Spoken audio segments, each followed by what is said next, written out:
Hey guys, tonight we're diving into a place so cold, so bleak, that even the ghosts couldn't warm it up. Stalingrad, 1942. This isn't your typical story about heroes and villains. It's a tale about survival, about the chilling silence that swallows a city, and about the things you see when your mind and your body are pushed past their breaking point. Imagine standing in a bombed-out building, surrounded by a silence so profound that the only sound is the frantic rhythm of your own heart. A silence so complete, you're not really going to survive in this situation. It's a place where every shadow holds a threat, and every gust of wind seems to whisper a forgotten name. So, before you get comfortable, take a moment to like the video and subscribe, but only if you genuinely enjoy what I do here. Let me know where you're tuning in from and what time it is for you. Now dim the lights, maybe turn on a fan for that soft background hum, and let's ease into tonight's journey together. He arrived as a ghost of a boy, his face still round with youth, his movements hesitant and unsure. The train hissed to a stop, its iron body groaning in the frigid air as he stepped onto the platform. The sky was the color of a bruised plum, and a biting wind, smelling of snow and something metallic, sliced through his thin uniform. Around him, other soldiers disembarked, their faces etched with a weary resignation that he couldn't yet understand.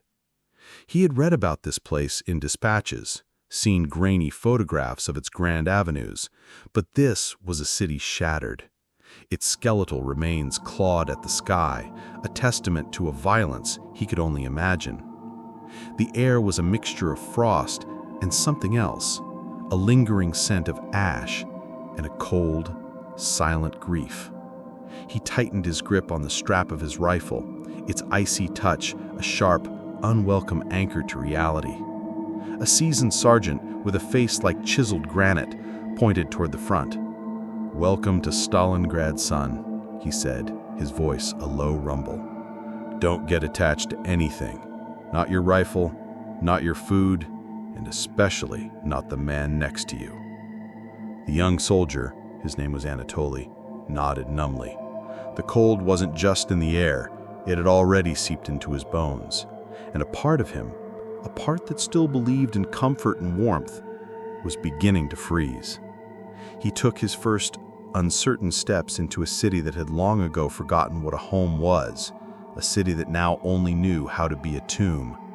The sound of his boots crunching on the frozen ground was the only sound in the otherwise still air, a lonely rhythm in a world that had forgotten how to sing.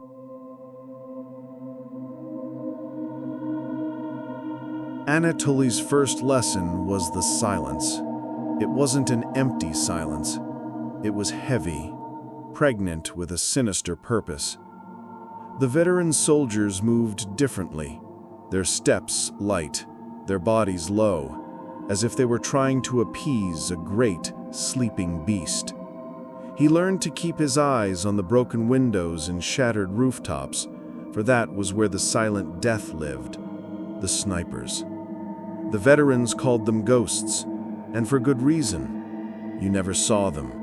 You only saw the effect of their presence.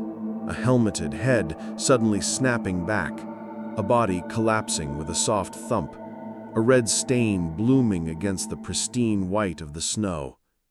The veterans, in their gruff way, tried to teach him the art of being small.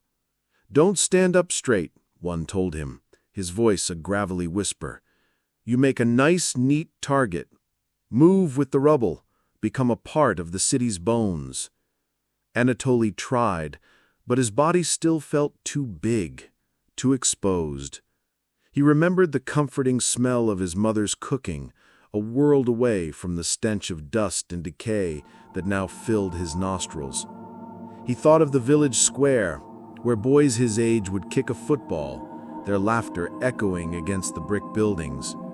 Now, the only echo was the sharp crack of a distant rifle shot, a sound that seemed to hang in the air for an impossibly long time before it faded. He learned to distinguish the sounds, The sharp ping of a bullet hitting metal, the soft thud of one hitting packed snow, the sickening whump of one hitting flesh. The silence was the worst part, because you never knew where the next sound would come from. He felt a constant, prickling sensation on the back of his neck, the feeling of being watched by an unseen hunter. He was no longer just Anatoly, the boy from the village. He was a potential target, a fleeting moment of life in a city that had decided to become a graveyard. The wind, which had seemed so impersonal before, now felt like a living thing, an accomplice to the snipers, a sound that could easily disguise the soft click of a bolt. The cold was no longer just an element, it was a character in this grim play. It was a suffocating blanket, a constant, nagging ache that burrowed deep into your bones and stayed there. Anatoly learned that the cold was a great equalizer. It didn't care about rank or skill, it chewed at your fingers, turning them into stiff, clumsy clubs. It nipped at your toes, leaving them numb and lifeless inside your boots. His breath came out in thick, white clouds, and every inhale felt like drawing shards of glass into his lungs. The frozen ground was an unforgiving mattress, and sleep became a brief, restless dance between shivering and the dull throb of his frozen extremities. There was no escape. The wind whistled through the ruined buildings, a mournful song that carried the cold to every exposed patch of skin. He watched his fellow soldiers, their faces turning into masks of frost and exhaustion, their movements slowing to a painful, deliberate pace. He remembered a time when he had complained about a small draft in his bedroom at home, a memory that now felt like it belonged to another person in another life. His thoughts, once so clear and hopeful, were now slow and syrupy, his mind focused on the most basic of needs: warmth, food, and the impossible luxury of a place without wind. The cold was a form of torture, a slow, methodical stripping away of everything that made a man human. It dulled the senses, stole the will to fight, and replaced it with a numb, weary acceptance. Even the dead seemed to feel its sting, their bodies locked in stiff, unnatural poses, their faces painted with a final, horrified grimace. Anatoly thought of his mother's warm hugs, of the sun on his face during a summer afternoon, and these memories, once so potent, were now fading into the gray fog of his mind, replaced by the all-consuming, oppressive reality of the frozen city.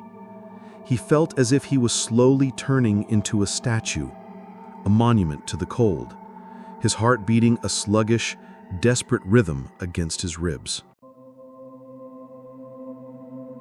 There came a day when the usual symphony of war, the distant rumble of artillery, the sharp crack of rifles, fell silent.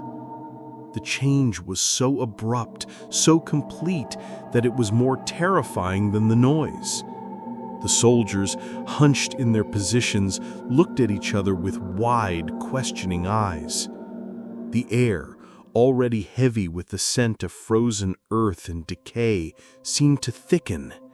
Even the wind died down, leaving an unnatural stillness in its wake. This was the sound of silence. It was a vacuum, a hollow space where every whisper felt like a shout, every small movement a monumental betrayal. Anatoly held his breath, his ears straining, trying to pick up a sound, any sound that would break the oppressive stillness. Was it a trap? Were the snipers just waiting for someone to get complacent? The tension was a living thing, crawling over their skin, tightening its grip on their stomachs. Then, from somewhere deep within the ruined city, a sound began to rise. It was a low, mournful, and impossibly clear hum, a sound unlike anything Anatoly had ever heard. It wasn't mechanical, nor was it human. It was a perfect, resonant tone that seemed to vibrate in the very air around them, carrying with it a chilling sense of profound sadness. The sound was not loud, but it filled the void left by the guns, and it seemed to speak of all the frozen souls that lay buried beneath the snow and rubble. The veterans, who had seen and heard so much, paled. The sound was a ghost, a remnant of a city that had long since died. The hum lingered for a long, unbearable moment, a perfect, crystalline note of despair before it finally faded back into the heavy, chilling silence. Their orders came the next morning, a harsh, clipped command to secure a series of bombed-out apartment blocks. The buildings, hollowed-out concrete shells, stood like a row of broken teeth against the gray sky. Anatoly and his squad entered the first one, their boots crunching on broken glass and frozen plaster. The air inside was colder than outside, a stale, dead cold that smelled of dust and unmentionable things. Shadows clung to every corner, and the wind, funneling through the shattered windows, created a constant mournful whistle. They moved from room to room, their rifles held high, their nerves stretched taut. Every creak of the floorboards, every gust of wind through a broken window was a potential enemy. They reached what had once been a kitchen.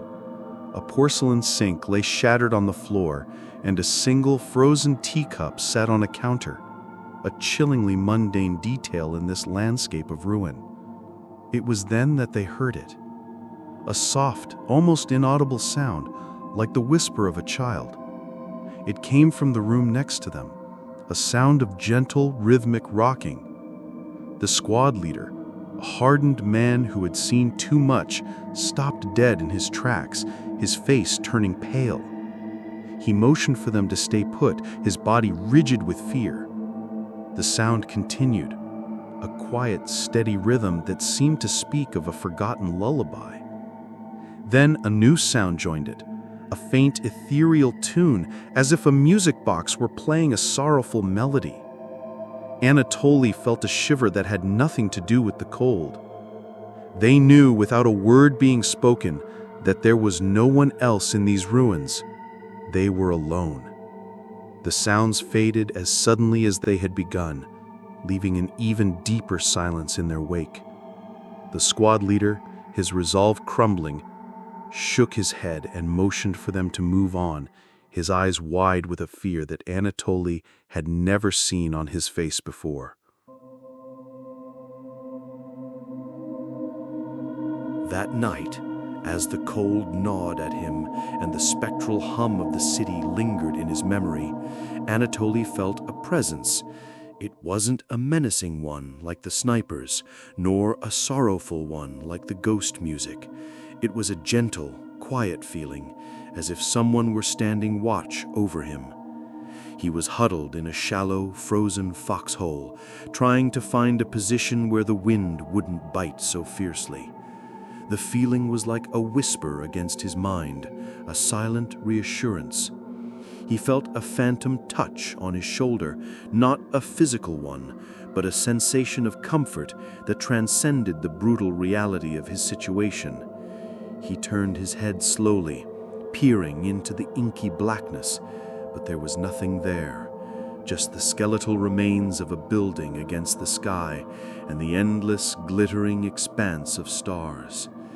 It felt strangely familiar, like a feeling he'd known long ago and had forgotten. He remembered the feeling of his mother's hand on his shoulder when he was a boy, a simple gesture of love and protection. The feeling was similar, but it was colder, less corporeal.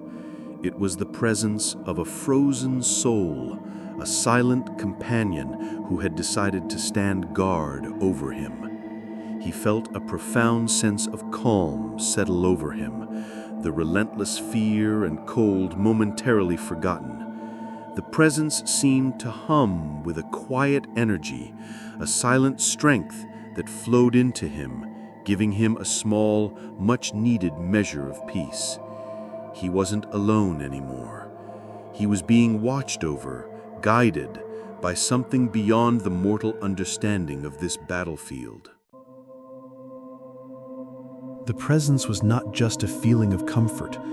It was a guide.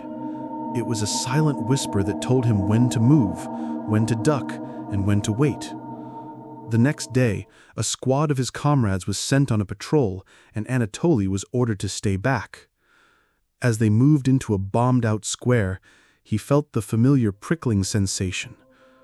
A silent warning. He held his breath, his eyes darting across the rubble-strewn street.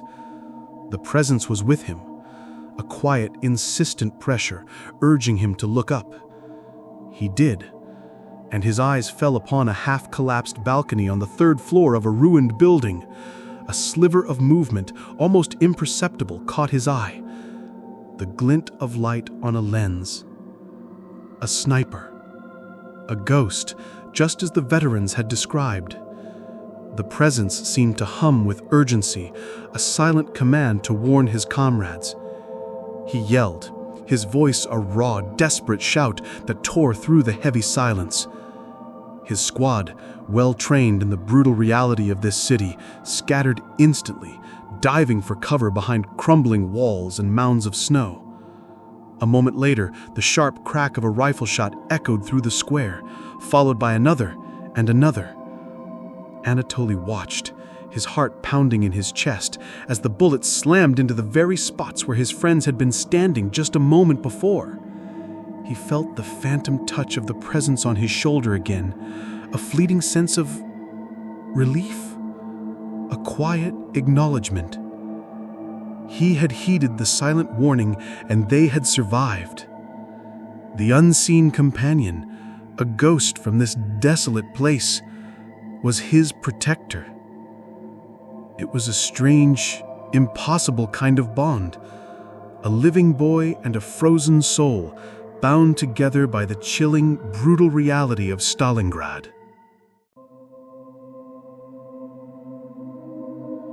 The bond between Anatoly and his unseen companion grew stronger with each passing day. The presence was a constant, a silent guardian in a world of chaos and death. One evening, huddled in the darkness of a makeshift bunker, Anatoly was drifting in and out of a restless sleep.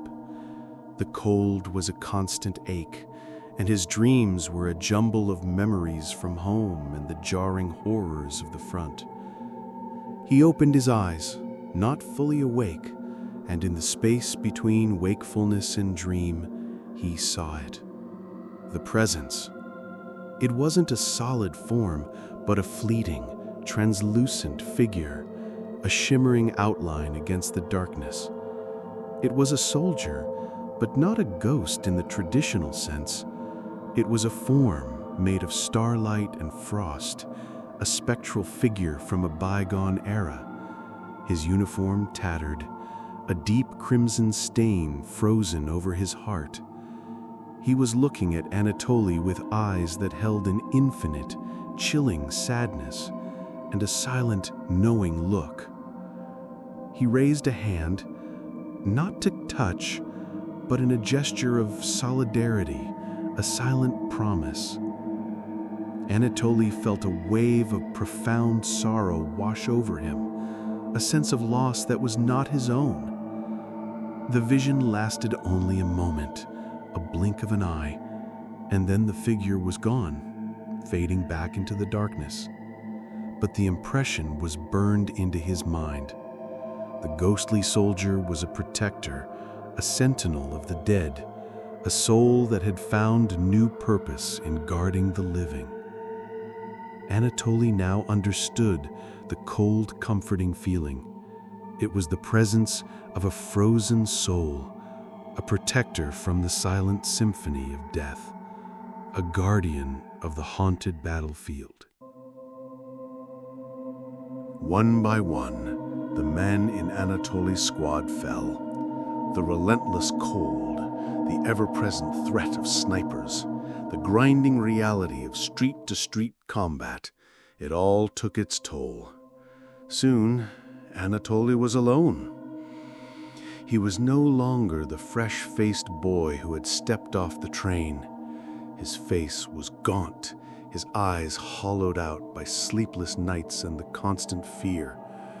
But he wasn't truly alone. His ghostly companion was still with him, a silent, comforting presence in the deafening emptiness. He moved through the ruined city like a phantom himself, a solitary figure guided by an unseen force. He had to forage for food, huddling in the frozen shells of buildings, and his only comfort was the quiet hum of his ghostly guardian. He found a half-eaten tin of rations, frozen solid, and a blanket that was little more than a stiff, brittle cloth. He remembered the comforting smell of his mother's kitchen, a memory that was now little more than a wisp of smoke in the wind. He was a survivor, but a hollow one, a ghost of his former self. His journey was now a solitary one, a dance of survival between the living and the dead. The cold was a constant companion, a physical representation of the isolation he felt. He was a survivor, a ghost in a city of ghosts, and his only companion was the frozen soul that had chosen to protect him. He pushed forward, guided by a silent, unwavering sense of purpose, a purpose that was no longer his own, but a shared burden. Anatoly found himself at the edge of the city, a place where the ruins finally gave way to a vast, snow-covered plain. The wind was a relentless, mournful wail, and the sky was a featureless expanse of gray. He stopped, his body screaming for rest, his mind a foggy haze of exhaustion. He had come to the end of his journey, a journey that had started with a young boy's hesitant steps and ended with a hardened survivor's solitary stride. He felt the familiar presence beside him, a quiet, unwavering hum. The ghostly soldier had led him this far, a final act of guidance. He turned his head, a single tear freezing on his cheek, and in the space between the frozen air and the endless snow, he saw the fleeting, translucent form again. This time it wasn't just a soldier. It was a man, his face now clear, a gentle smile on his lips. His eyes, though sad, held a sense of profound peace. He raised a hand, not in a salute, but in a final, gentle farewell. The air around him shimmered, and a low, beautiful hum filled the space, a sound that was no longer sorrowful, but a quiet song of acceptance. Anatoly closed his eyes, and when he opened them again, the figure was gone. He was truly alone now, but the feeling of cold, quiet protection lingered. He took a deep breath, the icy air a sharp cleansing sting in his lungs. He had walked through a city of ghosts, guided by a frozen soul, and he had survived. The battlefield had been haunted, yes, but not by malice. It had been haunted by a quiet, lingering hope. He was a testament to that hope, a boy who had become a man in the icy embrace of a city that had long ago forgotten how to live. And so we leave Anatoly on that frozen plain, a survivor of a battlefield where the dead looked after the living. His journey through Stalingrad was not just a fight for survival against the enemy and the brutal cold, but a journey of the spirit, a connection to a world we can only dimly perceive. The story of Stalingrad is a reminder that even in the most desolate places, in the most chilling of circumstances, a quiet form of comfort and connection can exist. Perhaps the ghosts of that city were not there to haunt, but to simply watch, to bear witness to the resilience of the human spirit. Let the images of frozen ruins and silent sentinels fade from your mind. Feel the warmth of your room, the soft hum of your fan, and know that you are safe. Close your eyes, let your breath slow, and listen to the quiet rhythm of your own heart. All the shadows you imagine are simply shadows, and the only ghosts that exist are in our stories. Find comfort in the stillness, and let your mind drift into the gentle, secure embrace of sleep. You are safe now. Good night.